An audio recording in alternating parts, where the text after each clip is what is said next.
Hi, this is Gus Fikowski for AP Gov Review, and in this quick review segment, we're going to be looking at a fundamental concept, and this is known as selective incorporation. It is, in many ways, the bedrock of Unit 6 for AP Gov, and make no mistake, this will certainly appear on an FRQ, or even on the multiple choice questions, or maybe even both, but definitely you're going to need to know this in one way or another.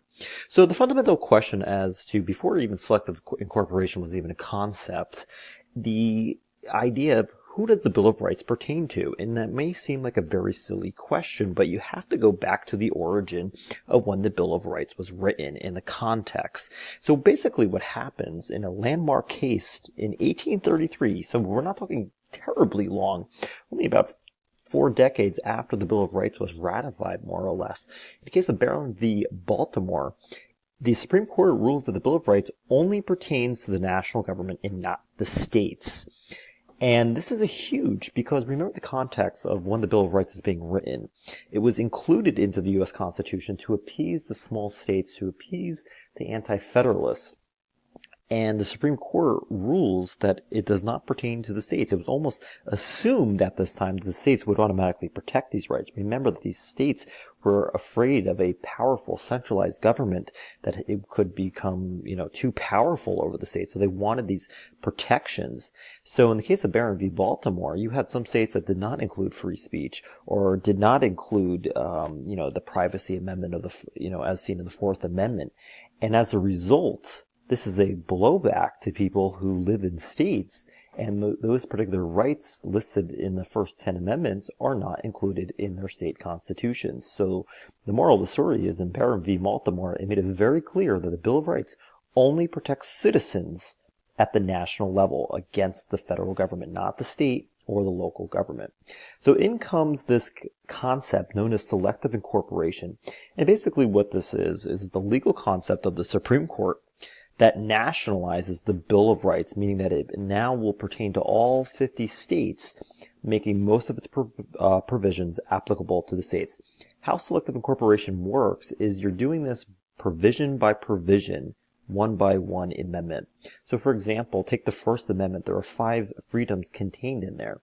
In some cases, only the freedom of speech and petition are going to be given and nationalized through selective incorporation. The other 3 parts will not. It's going to take another Supreme Court case to essentially nationalize that or incorporate that into all 50 states.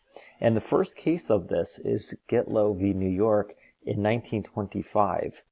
And the court is going to rule that freedoms of speech and press, only 2 parts of the First Amendment, were fundamental personal rights and liberties in the Due Process Clause of the 14th Amendment. And this is the first case of selective incorporation. So it's going to take, in this particular case, speech and press, and it's going to say, now, this pertains to all 50 states. And it uses the Due Process Clause of the 14th Amendment. The 14th Amendment, in many ways, is known as the Equality Amendment. And nowhere else in the Constitution do you really see this notion of equality come through, with the exception of course, the 14th Amendment. So this is a huge case because it now is going to nationalize the freedom of speech and press. So if you're, whatever state you live in, now the freedom of speech and press is now guaranteed in that state, and that state cannot restrict, speech and press under under unreasonable grounds, that is. So it's a very big win. Now, again, looking at selective incorporation, as we know with Gitlow v. New York, notice the number of parts of in some cases, the Sixth Amendment, how many cases it took to nationalize all of these components of each amendment. So parts of the Bill of Rights are still being nationalized one by one, and not all amendments have been nationalized yet, and it's still an ongoing process.